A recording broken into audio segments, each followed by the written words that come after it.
Good morning बच्चों।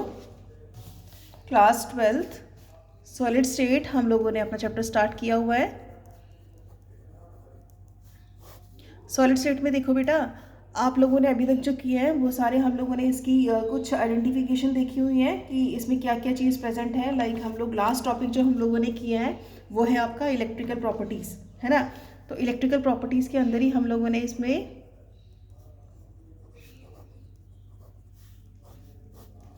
Electrical properties के अंदर हम लोगों ने कंडक्टर्स, सेमी कंडक्टर्स, इंसुलेटर्स, है ना, उसके बाद मेटालिक कंडक्टर्स, इलेक्ट्रोलाइटिक कंडक्टर्स, वो हम लोगों ने इसके बारे में देखा। और इसी के साथ हम लोगों ने इसमें आपने बैंड थ्योरी भी देखी कि बैंड थ्योरी क्या होती है, जिसमें मैंने आपको बताया था कि एक आपका कंडक्शन बैंड और दूसरा आपका वैलेंस बैंड होता है। और इन्हीं बैंड की वजह से जो आपके कंडक्टर्स होते हैं, इंसुलेटर्स होते हैं, है ना, और सेमी कंडक्टर्स होते हैं, वो किस तरह से अपना कंडक्शन बैंड और वैलेंस बैंड को शो करते हैं। क्योंकि ये जो आपका मेनली बैंड थ्योरी होती है वो मेनली फोकस करती है किसके ऊपर, जो आपकी बैंड थ्योरी है वो मेनली फोकस करेगी वैलेंस इलेक्ट्रॉन्स के ऊपर। तो ये जो बैंड थ्योरी है वो वैलेंस इलेक्ट्रॉन्स को शो करती है। इसी की वजह से आपके इंसुलेटर्स कंडक्टर्स और सेमी कंडक्टर्स जो हैं अपने वैलेंस और कंडक्शन बैंड को शो करते हैं। मान लो इन दोनों के बीच में अगर डिफरेंस बहुत कम होता है, इन दोनों के कंडक्शन बैंड और वैलेंस बैंड के बीच में अगर डिफरेंस बहुत ही कम होता है तो इट मीन्स वो क्या है, आपके कंडक्टर्स माने जाते हैं। क्यों? क्योंकि कंडक्टर्स के बीच में जो है वो वैलेंस इलेक्ट्रॉन्स जो हैं वो कम है because of the presence of band theory, जिसकी वजह से जितने भी आपके मेटल्स हैं वो सारे क्या है, गुड कंडक्टर्स शो होते हैं। ठीक है। उसके बाद सेमी कंडक्टर्स में हमने वेरी स्मॉल गैप देखा दोनों बैंड्स के बीच में। और लास्ट है आपका इंसुलेटर्स। इंसुलेटर्स में जो आपका डिफरेंस था in between conduction band and valence band वो काफ़ी ज़्यादा था, जिस वजह से आपके इंसुलेटर्स जो है वो गुड कंडक्टर्स नहीं माने जाते। It's a bad conductor of heat and electricity. तो ये था हमारा पिछला टॉपिक, लास्ट टॉपिक जो हमने उस दिन कवर किया था। इसी के साथ हम लोग इसकी मैग्नेटिक प्रॉपर्टीज़ देख रहे थे।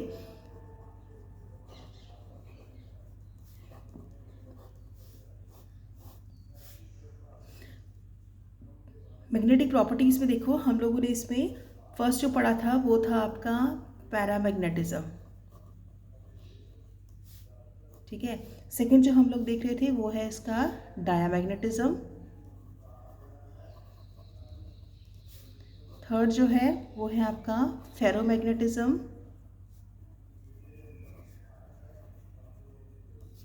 ठीक है। उससे नेक्स्ट जो है आपका एंटी फेरोमैग्नेटिज्म।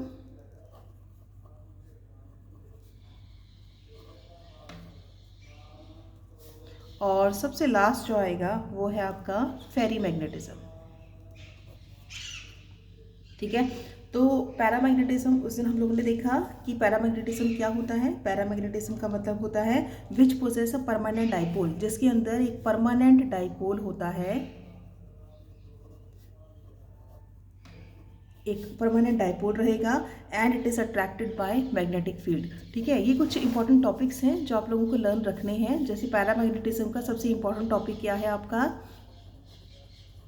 इसमें जो सबसे मेन रहेगा वो है आपका कि it is attracted by the magnetic field. ठीक है। ये परमानेंट क्योंकि ये पैरा है कि तो ये शो करेगा कि इसके अंदर क्या होता है, आपका परमानेंट डाइपोल होता है। अब ये परमानेंट डाइपोल जो है ना वो हमेशा ही शो होता है और it is attracted by the magnetic field, attracted by magnetic field. ठीक है। फॉर एग्जाम्पल है इसके अंदर हमेशा ही परमानेंट डाइपोल क्यों होता है, because of the presence of unpaired electron. जो भी चीज़ परमानेंट डाइपोल को शो करती है इट मीन्स वो क्यों करती है शो, क्योंकि उसके अंदर क्या है, आपके अनपेयर्ड इलेक्ट्रॉन्स प्रेजेंट हैं। अनपेयर्ड इलेक्ट्रॉन्स आप किसी में भी देख सकते हो। फॉर एग्जाम्पल जितने भी आपके पास केटाइंस हैं वो सारे क्या हैं, आपकी अनपेयर्ड इलेक्ट्रॉन्स हैं और वो परमानेंट डाइपोल को शो करेंगी। फॉर एग्जाम्पल जैसे आपके पास क्रोमियम है Cr+3, आयरन है Fe+3, जितने भी आपके पास कैटायंस आएंगे वो सारे किसको शो करते हैं, पैरामैग्नेटिज्म को शो करते हैं। ठीक है। उसके बाद नेक्स्ट देखो, नेक्स्ट है आपका डायामैग्नेटिज्म। अब देखो डायामैग्नेटिज्म क्या है। डायामैग्नेटिज्म जो है वो वीकली रिपेल्ड होता है weekly repelled by the magnetic field, magnetic field से वीकली रिपेल्ड होगा। क्यों? क्योंकि इसके अंदर सारे इलेक्ट्रॉन्स जो हैं वो पेयर्ड होते हैं, ऑल पेयर्ड इलेक्ट्रॉन्स। ठीक है, dia means all paired electrons, जिनके अंदर सारे पेयर्ड इलेक्ट्रॉन्स प्रेजेंट होंगे, इट मीन्स वो क्या है आपका डायामैग्नेटिज्म है। और जो भी चीज़ डायामैग्नेटिज्म है वो क्या है आपकी वीकली रिपेल्ड होगी, किससे? इलेक्ट्रॉन से। फॉर एग्जाम्पल जैसे आपके पास है NaCl, है ना। अब NaCl में आप देख लो कि जितने भी इलेक्ट्रॉन्स हैं वो सारे क्या होते हैं? पेयर्ड होते हैं। In case of water, in case of benzene, ठीक है, C6H6, in case of benzene, इन सब के अंदर क्या है? All the electrons are paired. तो पेयर्ड होने की वजह से ये सारे क्या हैं? वीकली रिपेल्ड होते हैं। वीकली रिपेल्ड होने का मतलब क्या है कि it shows a property of diamagnetism. ठीक है, और फिर नेक्स्ट देखो, नेक्स्ट है हमारे पास थर्ड था आपका फेरोमैग्नेटिज्म। फेरोमैग्नेटिज्म जो है वो इस तरह का मैग्नेटिक फील्ड होती है जो कि ये शो करती है। थर्ड आ जाएगी आपकी फेरोमैग्नेटिज्म। फेरोमैग्नेटिज्म में क्या होता है? ये स्ट्रॉन्ग होता है मैग्नेटिक फील्ड के लिए क्योंकि ये स्ट्रांगली अट्रैक्टेड है। फर्स्ट थिंग कि ये स्ट्रांगली अट्रैक्टेड है मैग्नेटिक फील्ड से, strongly attracted by the magnetic field. सबसे पहली बात, it shows the permanent magnetism, it shows the permanent magnetism. Magnetism को शो करेगा even then magnetic field is removed, even then magnetic field is removed. ठीक है, अब इसका मतलब क्या है? पहला तो आपको समझ आ गया कि स्ट्रांगली अट्रैक्ट होता है किससे? मैग्नेटिक फील्ड से। दूसरा क्या है? It shows the permanent magnetism. ये भी हमें समझ आ गया कि परमानेंट मैग्नेटिज्म को शो करेगा, लेकिन तब भी शो करेगा जब मैग्नेटिक फील्ड रिमूव हो जाएगी। हमने मैग्नेटिक फील्ड को रिमूव कर दिया है, लेकिन फिर भी ये किसको शो करेगा? परमानेंट मैग्नेटिज्म को शो करेगा। That property is called as ferromagnetism. ठीक है, इसके अंदर जितनी भी आपकी मैग्नेटिक मूवमेंट आती है वो हमेशा किस में आएगी? इन द सेम डायरेक्शन, इस तरह से। ठीक है, फॉर एग्जांपल जैसे आयरन, निकल, कोबाल्ट है आपके पास। ठीक है, ये सारे किसको शो करते हैं? फेरोमैग्नेटिज्म को शो करते हैं।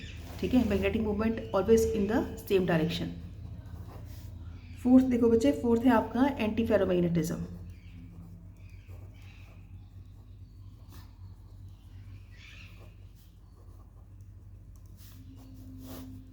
एंटी फेरोमैग्नेटिज्म का मतलब क्या होता है? इट मीन्स कि इसके अंदर परमानेंट डाइपोल होता है। मीन्स ये शो करेगा पैरामैग्नेटिज्म को, या फिर ये शो कर सकते हैं पैरामैग्नेटिज्म और फेरोमैग्नेटिज्म, दोनों को शो करेगा ये। ठीक है, ये दोनों को शो करेगा, लेकिन इसके अंदर जो मैग्नेटिक मूवमेंट होती है वो हमेशा क्या शो करती है? Magnetic movement. मैग्नेटिक मूवमेंट का मतलब है इस तरह की जो हम लोग डायरेक्शंस दे रहे हैं। ठीक है, तो मैग्नेटिक मूवमेंट जो है वो हमेशा किस तरह से होगी इसके अंदर? वो वाली जिसके अंदर नेट जीरो डाइपोल मूवमेंट रहेगा, इस तरह की मैग्नेटिक मूवमेंट को वो शो करेगा। ठीक है, तो एंटी फेरोमैग्नेटिज्म में भी एक्सपेक्ट हो सकता है कि वो पैरामैग्नेटिज्म को शो करे और मे बी वो फेरोमैग्नेटिज्म को शो करे, लेकिन जो मेन है वो क्या है? इसके अंदर जो मैग्नेटिक मूवमेंट है वो हमेशा क्या रहेगा? नेट ज़ीरो रहेगा। ठीक है, अब नेट ज़ीरो कैसे हो सकता है? फॉर एग्जांपल एक मैग्नेटिक मूवमेंट ऊपर को, एक नीचे, first clockwise, second anti clockwise, first clockwise, second anti clockwise. तो ये जो मैग्नेटिक मूवमेंट है वो हमेशा किस तरह का डाइपोल मूवमेंट देता है? ज़ीरो डाइपोल मूवमेंट देता है। ठीक है, क्योंकि एक क्लॉकवाइज है, एक दूसरी एंटी क्लॉकवाइज है, जिसकी वजह से जो नेट डाइपोल मूवमेंट रहेगा वो रहेगा आपका zero. For example, best example इसका है आपका MnO, यानी कि मैग्नीज ऑक्साइड। ठीक है, लास्ट है आपके पास फेरीमैग्नेटिज्म, FeRRI, है ना, फेरीमैग्नेटिज्म। फेरीमैग्नेटिज्म क्या है? फेरीमैग्नेटिज्म का मतलब होता है जो कि बहुत ज़्यादा मैग्नेटिज्म को शो करता है, लेकिन जो मैग्नेटिक मूवमेंट होती है वो हमेशा पैरेलल रहेगी या फिर एंटी पैरेलल रहेगी इन द सेम डायरेक्शन। ठीक है, तो हम इसे लिख सकते हैं कि it expected to show magnetism magnetism को शो करेगी। लेकिन जो नेट डाइपोल मोमेंट है इसके अंदर,